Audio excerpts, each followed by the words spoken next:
Ricky, I wanted to ask you about what it was like inside during the occupation. How long was it again? It was actually 6 days, and it was really a dark time in our lives because at the time we didn't know what exactly we were going to do. And it wasn't just 260 employees that had been put out, but it was 260 families that was actually destroyed by that action. So it was a real dark time, but it was also a hopeful time for us. And it was a unifying time for us because we was able to come together for a common cause, which was our jobs and our lives. And what did people do during that time? They didn't do the work, did they? Well, no, sir, because the factory had officially closed that Friday. And after it had officially closed that Friday, we just refused to leave. So there wasn't any production going on during that time. So how did you fill your time?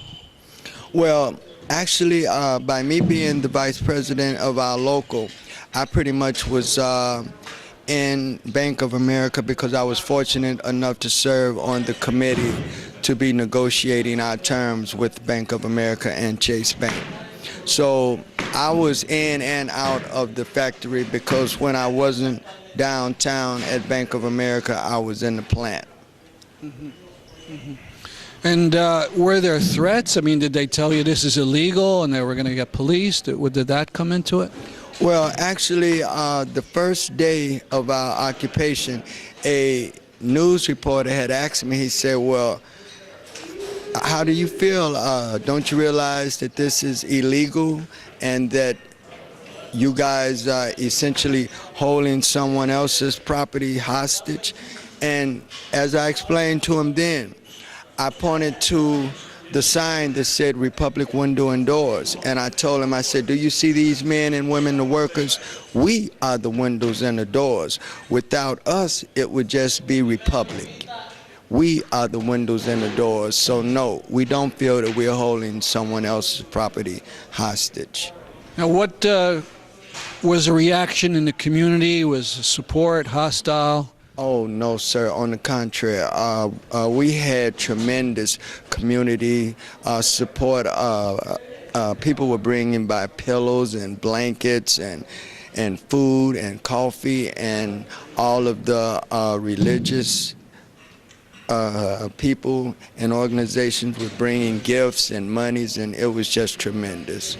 I mean, we had gotten support from all over the country. People were there from China, from England, from all over. Were people picketing outside the factory too? Our workers and the people supporting us, yes, sir. All right, and so in the end, when you got the news of Bank America being willing to put out that money, how did people feel? Well, we felt a strong sense of victory, which that was the only reason why that we was fighting, was because that we had been done a tremendous injustice.